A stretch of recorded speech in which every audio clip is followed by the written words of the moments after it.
ಅಭಿಮಾನಿಗಳ ಜೊತೆ ಸಂಭ್ರಮ ಸುಡೋಣ ಇದ್ದೀರಾ, ಸೊ ಹೇಗೆ ಅನಿಸ್ತು? ಖುಷಿ ಆಯಿತು. ಇದು ಇಷ್ಟು ವರ್ಷಗಳ ಕನಸು. ನಮಗೆ ಮೊದಲನೇ ಸಿನಿಮಾ ಗೆಲ್ಲೇಬೇಕಾಗಿತ್ತು. ಹೊಸಬ್ರಿಗೆ ಚಾನ್ಸಸ್ ಜಾಸ್ತಿ ಸಿಗಲ್ಲ.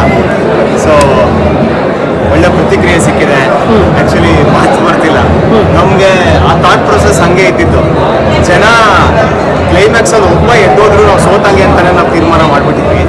ಸೊ 20 ನಿಮಿಷ ಗೆದ್ದಿದೆ. ಸೊ ಹಾಗಾಗಿ ನಮ್ಮ ಸಿನಿಮಾ ಗೆದ್ದಿದೆ. ಡಿಫ್ರೆಂಟ್ ಪೋರ್ಷನ್ ಆಫ್ ಡೈಲಾಗ್ಗಳಿದೆ ಅಂತ ಹೇಳ್ತಾ ಇದ್ದಾರೆ. ಸೊ ಅದ್ರ ಬಗ್ಗೆ ಡೆಫಿನೆಟ್ಲಿ ನಮ್ಮ ಸಿನಿಮಾ ನಿಂತಿರೋದ ರೈಟಿಂಗ್ ಮೇಲೆ. ನಾವೆಲ್ಲ ಇಂಟರ್ವ್ಯೂಲು ಹೇಳ್ತಾ ಬಂದಿದ್ದೀವಿ. ಕನ್ನಡಕ್ಕೆ ಬರಹಗಾರ ಏನಿದ್ದಾರೆ, ರೈಟರ್ಸ್ ಏನಿದ್ದಾರೆ ಕನ್ನಡದಲ್ಲಿ ಅಗಾಧವಾಗಿದ್ದಾರೆ. ಅವ್ರಿಗೆ ವ್ಯಾಲ್ಯೂ ಇಲ್ಲ, ದುಡ್ಡಿಲ್ಲ, ಅವ್ರಿಗೆ ಪ್ರಶಂಸೆ ಸಿಗ್ತಿಲ್ಲ. ಅದೆಲ್ಲ ನಮ್ಮ ಸಿನಿಮಾಲ್ಲಿ ಸಿಕ್ಕಿದೆ. ನಮ್ಮ ಸಿನಿಮಾ ರೈಟಿಂಗ್ಗೆ ತಾಕತ್ತಿದೆ. ಸೊ ಹಾಗಾಗಿ ಡೈಲಾಗ್ಸು, ಸ್ಕ್ರೀನ್ ಪ್ಲೇ, ಸ್ಟೋರಿ ಎಲ್ಲ ಸಖತ್ತಾಗಿರೋದನ್ನ ಜನ ಇಷ್ಟಪಟ್ಟಿದ್ದಾರೆ. ನಾನು ಇಂಡಸ್ಟ್ರಿಯವ್ರಿಗೆ ಕೇಳ್ಕೊಳ್ಳೋದಿಷ್ಟೇ, ರೈಟರ್ಸ್ ತುಂಬ ಜನ ಇದ್ದಾರೆ. ಅವ್ರಿಗೆ ಸಿಗಬೇಕಾಗಿರೋ ವ್ಯಾಲ್ಯೂ ಕೊಟ್ಟರೆ ಒಳ್ಳೆ ಸಿನಿಮಾ ಆಗುತ್ತೆ. ಅದನ್ನು ಈ ಪ್ರೇಕ್ಷಕರೇ ಹೇಳ್ತಾರೆ. Thank you. ಇವಾಗ ಒಂದಿಷ್ಟು ಡೈಲಾಗ್ಗಳ ಬಗ್ಗೆ ಹೇಳಿದ್ರಿ. ಇವಾಗ ಲಾಸ್ಟಲ್ಲಿ ಬಿಯರ್ ಬಾಟ್ಲಿಂದ ಕಾಲು ತೊಳಿತೀರಾ, ಅಲ್ಲೊಬ್ರು ಕೆಳಗಡೆ ಕುಳಿತರು ಬೇಜಾರಾಗ್ತಾ ಇದ್ರು, ಸರ್ ಬಿಯರ್ ಬಾಟ್ಲಲ್ಲಿ ಕಾಲು ತೊಳೆದ್ಬಿಟ್ರು, ನಮಗೆ ಕೊಡ್ಬೋದಿತ್ತು ಅಂತ. ಏನು ಆ ಸೀನ್ ಏನಂತ?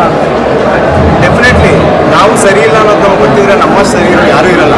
ಅದೇ ಅದರ ಅರ್ಥ. ಎಣ್ಣೆ ಆಗಿರ್ಬೋದು, ಸಿಗರೇಟ್ ಆಗಿರ್ಬೋದು, ಬೇರೆ ಚಟಗಳಾಗಿರ್ಬೋದು, ಅವ್ನು ಸರಿ ಇಲ್ಲ ಅನ್ನೋದು ಅವ್ನಿಗೆ ಗೊತ್ತಿದೆ. ಅವ್ನಿಗೆ ಯಾರು ಬೇರೆ ಹೇಳೋದೇ ಬೇಕಾಗಿಲ್ಲ ಅವನಿಗೆ. ಸೊ ಅದರ ಅರ್ಥ ಅಷ್ಟೇ. ಯಾರೇ ಚೆನ್ನಾಗಾಗಬೇಕು, ಚೆನ್ನಾಗಿ ಆಗಬಾರ್ದು ಅಂತ ಅವ್ನು ಡಿಸೈಡ್ ಮಾಡಿದ್ರೆ ಬೇರೆಯವ್ರ ಒಪಿನಿಯನ್ಸ್ ಮ್ಯಾಟರ್ ಆಗಲ್ಲ. ಸೊ ಆ ಕುಡ್ಕರಿಗೂ ಅದನ್ನೇ ಹೇಳೋದು. ಅವ್ರು ಬೆಳಗ್ಗೆ ರಾತ್ರಿವರೆಗೂ ಕುಡ್ಕೊಂಡು ಇರ್ತಾರೆ, ಬೇರೆಯವ್ರ ಒಪಿನಿಯನ್ಸ್ ಮ್ಯಾಟರ್ ಆಗಲ್ಲ. ಅವ್ನು ಸರಿ ಇಲ್ಲ ಅನ್ನೋದು ಅವ್ನಿಗೆ ಗೊತ್ತಿದೆ. ಮೋಸ್ಟ್ಲಿ ಇವಾಗ ಕ್ಲಿನಿಕ್ ಪಾರ್ಟಿ ಇರ್ಬೋದು, ಆಮೇಲೆ ಹಾಸ್ಟೆಲ್ ಹುಡುಗರು ಇರ್ಬೋದು, ಅದಾದಮೇಲೆ ನಿಮ್ಮ ಸಿನಿಮಾ ಇದೆಲ್ಲ ಸ್ಟೂಡೆಂಟ್ಸ್ಗೆ ಲೇಟ್ ಆಗಿರುವಂಥ ಒಂದು ಸಿನಿಮಾ. ಸೊ ಹಾಗಾಗಿ ಇತ್ತೀಚಿನ ದಿನಕ್ಕೆ ಈ ಸಿನಿಮಾ ಜನರಿಗೆ ತಲುಪಕ್ಕೆ ಅಂದರೆ ಈಸಿ ಆಗುತ್ತಾ ಅಂತ? ಸರ್ ಈಸಿ ಅಂತ ಇಲ್ಲ ಸರ್. ನಾವು ಈ ಸಿನಿಮಾ ಸ್ಟಾರ್ಟ್ ಮಾಡಿದಾಗಲೇ ತೀರ್ಮಾನ ಮಾಡಿದ್ವಿ. ಹೊಸಬ್ರು ಸಿನಿಮಾ ರೀಚ್ ಮಾಡಿಸ್ಬೇಕಂದ್ರೆ ನಾವು ದೊಡ್ಡ ಸಿನಿಮಾಗಳ ಥರ ಪ್ರಮೋಷನ್ ಮಾಡಬೇಕು. ಹಾಗೆ ರೋಡ್ ಹಿಡಿದು ಕೈ ಮುಗಿದು ಜನರನ್ನ ಥಿಯೇಟರ್ ಕರ್ಕೊಂಡ್ಬರ್ಬೇಕು ಅಂತ ಡಿಸೈಡ್ ಮಾಡಿಬಿಟ್ಟಿದ್ವಿ. ಈಗಾಗಲೇ 50-60 ದಿನಗಳ ಕಾಲ ಪ್ರತಿ ಡಿಸ್ಟ್ರಿಕ್ಟ್ಗೂ ಹೋಗಿ ಖುದ್ದಾಗಿ ಪ್ರತಿ ಆ್ಯಕ್ಟರು ನಾವು ಹೋಗಿ ಪ್ರಮೋಟ್ ಮಾಡಿದ್ದೀವಿ. ಇನ್ನು ವರ್ಡ್ ಆಫ್ ಮೌತ್ ಅಷ್ಟೇ. ಪ್ರಮೋಷನ್ಸ್ ಎಲ್ಲ ಆಗಿದೆ.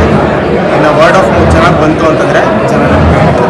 ಇವಾಗ ಇಂಟರ್ವಲ್ ಮುಗೀತು, ಇನ್ನೊಂದು ಇಂಟರ್ವಲ್ ತಗೊಂಡು ಮತ್ತೆ ಪಾರ್ಟಿ ಬರೋದೇನಾದ್ರು ಇದನ್ನ ಅದು ಪುತ್ರ ಇಲ್ಲ ಸರ್, ಅದು ಮೇ ಬಿ ಕಂಟಿನ್ಯೂಡ್ ಅಂತ ಇದೆಯಲ್ಲ, ಅದು ಮೇ ಬಿ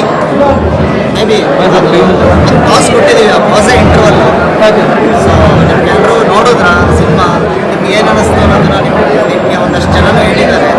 ಆ ರಿವ್ಯೂಗಳಿಗೆ ನಾವು ಕಾಯ್ತಾ ಇದ್ವಿ. ನಾವು ಡೈಲಿ ನೋಡಿ ಒಂದಷ್ಟು ಮ್ಯೂಸಿಕ್ಗಳಾಗಿ ನೋಡಿ, ಮ್ಯೂಸಿಕ್ ಚೇಂಜ್ ಮಾಡಿ ಒಂದಷ್ಟು ಸೆನ್ಸಾರು ಕಟ್ ಮಾಡೋದು. ಅದೊಂದು ಬೇಜಾರಿದೆ ಬಿಟ್ಟರೆ ಎಲ್ಲ ಕಡೆಯಿಂದ ರೆಸ್ಪಾನ್ಸ್. ನನಗೆ ಆಲ್ರೆಡಿ ತುಂಬ ಜನ ಕಾಲ್ ಮಾಡಿ ಹೇಳಿದ್ರು. ಇವನ್ ಶಿವಮೊಗ್ಗದಿಂದ, ಮೈಸೂರಿಂದ, ಹುಬ್ಬಳ್ಳಿ, ದಾವಣಗೆರೆ ಈ ಕಡೆಯಿಂದ ಎಲ್ಲ ಕಾಲ್ ಮಾಡಿ ಹೇಳ್ತಾ ಇದ್ದಾರೆ, ಸಿನಿಮಾ ನಾವೇನೋ ಅಂದ್ಕೊಂಡಿದ್ವಿ ನೀವು ರೋಡ್ಗಿಳಿದು ಪ್ರಮೋಷನ್ ಮಾಡ್ಬೇಕಾದ್ರೆ ಯಾರೋ ಹುಡುಗರು ಮಾಡ್ತಾ ಇದ್ದಾರೆ ಅಂತ. ಬಟ್ ಇವಾಗ ನೋಡಿದ್ರೆ ಇದು ಒಂದು 5 ಸಿನಿಮಾ ಮಾಡಿರೋರು ಎಕ್ಸ್ಪೀರಿಯನ್ಸ್ ಇರುತ್ತಲ್ಲ, ಆ ಲೆವೆಲ್ಗಿದೆ. ಎಸ್ಪೆಷಲಿ ರೈಟಿಂಗ್ಗೆ ನಾನೇ ಹೇಳ್ಕೊಂಡಾಗ ಆಗ್ಬಿಡುತ್ತೆ. ಅದು ಒಂದಷ್ಟು ಜನ ಹೇಳ್ತಾ ಇದ್ದಾರೆ ಸರ್. ಅದು ತುಂಬ ಖುಷಿ ಆಯಿತು ನನಗೆ. ಸೊ ಯೂತ್ಸ್ ಅಷ್ಟೇ ಅಲ್ಲ, ಒಂದಷ್ಟು ಜನ ದೊಡ್ಡವರು ಯಾರು ಪೇರೆಂಟ್ಸ್ ಇದ್ದೀರಾ ಅವರೆಲ್ಲರೂ ಬಂದು ನೋಡೋವಂಥ ಸಿನಿಮಾ ಇದು. ನಿಮಗೆ ಮನೋರಂಜನೆ ಅನ್ನೋದು ಎವ್ರಿ ಮಿನಿಟ್ ಇರುತ್ತೆ. ಹೊಸ ಥರದ ಡೈಲಾಗ್ಸ್ಗಳನ್ನ ಕೇಳ್ಬೋದು ನೀವು. ಇವ್ರುಗಳು ಕೂಡ ನೋಡಿದ್ದಾರೆ, ನೀವು ಬಂದು ನೋಡಿ. ಎಲ್ಲ ಮಾತಾಡೋದಿಲ್ಲ, ನಾನೇನು ಮಾತಾಡ್ತೀನಿ. ನನಗೆ ಹೇಳಿ, ಏನು ಮಾತಾಡಲಿ? ಅದೇ ಫಸ್ಟ್ ಡೇ ಫಸ್ಟ್ ಶೋ, ಅದ್ರ ಬಗ್ಗೆ ಅದೇ ತುಂಬ ಖುಷಿ ಇದೆ. ಎಲ್ಲ ಒಳ್ಳೆ ಕಡೆ, ಎಲ್ಲ ಕಡೆಯಿಂದಲೂ ಒಳ್ಳೆ ರೆಸ್ಪಾನ್ಸ್ ಬರ್ತಾ ಇದೆ. ಅದೇ ಮೈಸೂರಲ್ಲಿ, ಹಾಸನ, ತುಮಕೂರು ಎಲ್ಲ ಕಡೆಯಿಂದ ಒಳ್ಳೆ ರೆಸ್ಪಾನ್ಸ್ ಕಾಲ್ ಮಾಡಿ ಹೇಳ್ತಿದ್ದಾರೆ. ಅದೇ ನಿಮ್ಮ ಮುಖಾಂತರ ಇನ್ನೂ ಒಂಚೂರು ಪುಷ್ ಮಾಡೋದು ಕೇಳಿ. Thank you. ಈ ಸಂದರ್ಭದಲ್ಲಿ ನಾನು ನನ್ನ ಊರನ್ನು ನೆನಪಿಸ್ಕೊಳ್ಳೋದಕ್ಕೆ ಇಷ್ಟಪಡ್ತೀನಿ. ಯಾಕೆ ಅಂದರೆ ಒಂದು ಪುಟ್ಟ ಹಳ್ಳಿಗಳಿಂದ ಬಂದು ಒಂದು ಸಿನಿಮಾನ ಮಾಡಿ ಬೆಂಗಳೂರಂಥ ಊರಲ್ಲಿ ಅವಕಾಶಗಳನ್ನು ತೊಗೊಂಡು ಆ ಸಿನಿಮಾನ ಈ ಮಟ್ಟಕ್ಕೆ ತಂದು ನಿಲ್ಲಿಸಿರೋ ನನ್ನ ಟೀಮ್ಗೆ ನಾನು ತುಂಬ ಥ್ಯಾಂಕ್ಸ್ ಹೇಳೋದಕ್ಕೆ ಇಷ್ಟಪಡ್ತೀನಿ. ನಮ್ಮೂರಲ್ಲಿ ತುಂಬ ಸೆಲೆಬ್ರೇಷನ್ ನಡೀತಿದೆ. ಟು ಬಿ ಹಾನೆಸ್ಟ್, ನಾನು ಎಲ್ಲ ವೀಡಿಯೋಸ್ಗಳನ್ನು ಅಪ್ಲೋಡ್ ಮಾಡ್ತೀನಿ. ಅಲ್ಲಿನ ಜನ ಸ್ವಂತವಾಗಿ ಖುದ್ದಾಗಿ ಬ್ಯಾನರ್ಗಳನ್ನು ಕಟ್ಟಿ ಪಟಾಕಿಗಳನ್ನು ಹೊಡೆದು ಅವರಾಗೇ ಥಿಯೇಟ್ರ್ಗಳಿಗೆ ಬಂದು ಸಿನಿಮಾ ಸಿನಿಮಾದಲ್ಲಿ ನಾನು ನೋಡಿ ತುಂಬ ನಗ್ದೆ ಮಜಾ ಮಾಡಿದೆ ಅಂತ ಒಂದು ಹಾನೆಸ್ಟ್ ರಿವ್ಯೂ ಕೊಡ್ತಿದ್ದಾರಲ್ಲ sir, that is like more than anything. ನಮ್ಮೂರು ಬಂದು ಅರಸೀಕೆರೆ ಮತ್ತು ತಿಪ್ಟೂರು. ಅಲ್ಲಿನ ಜನ ನನಗೆ ಇನ್ಸ್ಪಿರೇಷನ್ ಬಂದು ಡಾಲಿ ಧನಂಜಯ ಸರ್ ಅವರು.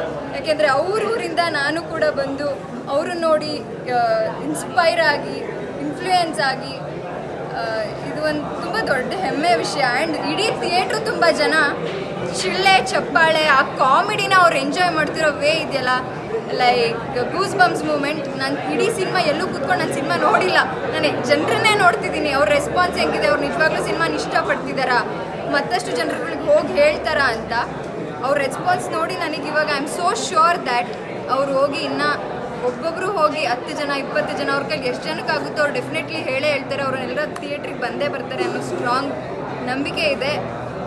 So I want all them to come to the theatres and watch our cinema.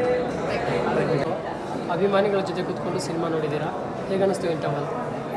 ತುಂಬ ಚೆನ್ನಾಗಿದೆ. ಅಂದರೆ ಹೊಸಬ್ರು ಮಾಡಿರೋದು ಅಂತ ಅನಿಸಲ್ಲ ನಿಮಗೆ, ಫಸ್ಟ್ ಟೈಮ್ ಮಾಡಿರೋದು ಅಂತ ಅನಿಸಲ್ಲ ನಿಮಗೆ ನೋಡಿದವ್ರಿಗೆ. ಸೊ ಆಡಿಯನ್ಸ್ ರಿಯಾಕ್ಷನ್ ಕೂಡ ತುಂಬ ಚೆನ್ನಾಗಿ ಬಂದಿದೆ. ಎಲ್ಲರೂ ತುಂಬ ಎಂಜಾಯ್ ಮಾಡಿದ್ದಾರೆ. ಅವ್ರು ಮೂವಿ ನೋಡಬೇಕಾದ್ರೆ ಅವ್ರ ರಿಯಾಕ್ಷನಿಂದಲೇ ಗೊತ್ತಾಗ್ತಾ ಇತ್ತು. ಜನ ತುಂಬ ಇಷ್ಟಪಟ್ಟಿದ್ದಾರೆ, ಎಂಟರ್ಟೈನ್ಮೆಂಟ್ನ ತೊಗೊಂಡಿದ್ದಾರೆ. ನಾವು ಏನು ಪ್ರಾಮಿಸ್ ಮಾಡಿದ್ವಿ ಎಂಟರ್ಟೈನ್ಮೆಂಟ್ ಕೊಡ್ತೀವಿ ಅಂತ ನಮಗೆ ಸಿಕ್ಕಿದೆ ಅಂತ ಗೊತ್ತಾಗ್ತಾ ಇದೆ. ಸೊ ಇವಾಗ ಇತ್ತೀಚಿನ ದಿನಗಳಲ್ಲಿ ನಿರುದ್ಯೋಗ ಒಂದು ದೊಡ್ಡ ಪ್ರಾಬ್ಲಮ್ ಆಗಿದೆ. ಸೊ ಅದಕ್ಕೆ ರಿಲೇಟೆಡ್ ಆಗಿರುವಂಥ ಒಂದಿಷ್ಟು ಪಾಯಿಂಟ್ಸ್ಗಳು ಇದರಲ್ಲಿದೆ ಸಿನಿಮಾದಲ್ಲಿ, ಅದ್ರ ಬಗ್ಗೆ ಏನು ಹೇಳ್ತೀರಾ? ಓಕೆ, ಸಿನಿಮಾ ರಿಲೇಟೆಡ್ ಆಗಿ ಹೇಳಬೇಕಂದ್ರೆ ಫಸ್ಟು ಇವಾಗ ಯಾರು ಓದ್ತಾ ಇದ್ದೀರಾ ಚೆನ್ನಾಗಿ ಎಫರ್ಟ್ಸ್ ಆಗಿ ಓದಿ ಅಂತ ಹೇಳೋಕ್ಕೆ ಇಷ್ಟಪಡ್ತೀನಿ. ಸೊ ಈ ಮೂವಿಯಿಂದ ಫಸ್ಟ್ ಮೇಜರ್ ನಿಮಗೆ ಮೆಸೇಜ್ ಸಿಗೋದೇ ಇದು. ಸೊ ಎಫರ್ಟ್ಸ್ ಹಾಕಿ ಓದಿ, ಸ್ವಲ್ಪ ಎಫರ್ಟ್ಸ್ ಹಾಕಿ ಓದಿ. ಸೊ ನಿಮ್ಮ ಫ್ಯೂಚರ್ ಇನ್ನೂ ಚೆನ್ನಾಗಿರುತ್ತೆ, ಬೇಗ ಕೆಲಸ ಸಿಗುತ್ತೆ, ನಿಮ್ಗೆ ಏನೇನು ಮಾಡಬೇಕಂತ ಅಂದ್ಕೊಂಡಿದ್ರು ಅದೆಲ್ಲ ಆಗುತ್ತೆ. ಆ ವಯಸ್ಸೇ ಹಾಗೆ ಒಂಚೂರು ಡಿಸ್ಟ್ರಾಕ್ಷನ್ಸ್ ಇರುತ್ತೆ, ಅನಿಸುತ್ತೆ ಅಯ್ಯೋ ಕಷ್ಟ ಯಾರು ಓದ್ತಾರಪ್ಪ ಅಂತ ಅನಿಸುತ್ತೆ. ಬಟ್ ಇಲ್ಲ, ಒಂದು ಸ್ವಲ್ಪ ಎಫರ್ಟ್ಸ್ ಹಾಕಿದರೆ ಖಂಡಿತ ಎಲ್ರಿಗೂ ಆಗುತ್ತೆ, ಇಂಪಾಸಿಬಲ್ ಅಂತ ಇಲ್ಲ. ಇವಾಗ ಯಾರು ಬ್ಯಾಕ್ ಬೆಂಚಸ್ ಅಂತ ಇರ್ತಾರೆ, ನಾವು 5 ಮಾರ್ಕ್ಸ್ ತೊಗೊಳೋರು 6 ಮಾರ್ಕ್ಸ್ ತೊಗೊಳೋರು, ಅವ್ರಿಗೂ ಸಾಧ್ಯ ಇಲ್ಲ. ಆಬ್ವಿಯಸ್ಲಿ ನಾವೆಲ್ಲ ಮನುಷ್ಯರೇ, ಸ್ವಲ್ಪ ನಮ್ಮ ಇಂಟೆಲಿಜೆನ್ಸ್ನ ಚಾನಲೈಸ್ ಮಾಡಬೇಕಷ್ಟೇ. ಹಾಗೆ ಮಾಡಿದಾಗ ಎಲ್ರಿಗೂ ಸಾಧ್ಯ ಅಂತ ಹೇಳೋಕ್ಕೆ ಇಷ್ಟ. ಸೊ ಇನ್ನೇನು ನಾಳೆ weekend, Saturday Sunday. So IT ಎಂಪ್ಲಾಯಿಗಳು ಫ್ರೀ ಇರ್ತಾರೆ, ಆಮೇಲೆ ಸ್ಟೂಡೆಂಟ್ಸು ಫ್ರೀ ಇರ್ತಾರೆ ಸಂಡೇ ಹೊರಗೆ. ಸೊ ಅವ್ರಿಗೆಲ್ಲ ಈ ಸಿನಿಮಾ ನೋಡೋಕ್ಕೆ ಬರೋಕ್ಕೆ ಏನಂತ ಆಹ್ವಾನ ಕೊಡ್ತೀರಾ ಅಂತ? ಓಕೆ, ಅವ್ರಿಗೆ ಎಲ್ಲ IT ಎಂಪ್ಲಾಯೀಸ್ ಸ್ಟೂಡೆಂಟ್ಸ್ ಎಲ್ರಿಗೂ ಒಂದು ಮೆಸೇಜ್ ಸಿಗುತ್ತೆ ಇದರಿಂದ. ನಿಮಗೆ ಒಂದು ಒಳ್ಳೆ ಮೆಸೇಜ್ ಇದೆ, ಅದರಿಂದ ನಿಮಗೆ ಕಲಿಯೋಕ್ಕೆ ಸಾಕಷ್ಟು ಇದೆ. It is not only about education ಅಂತಲೂ ಕೆಲಸ ಅಂತಲೂ ಅಲ್ಲ, ಅಥವಾ ಚೈಲ್ಡ್ಹುಡ್ ಕಾಲೇಜ್ಹುಡ್ ಅಂತಲೂ ಅಲ್ಲ.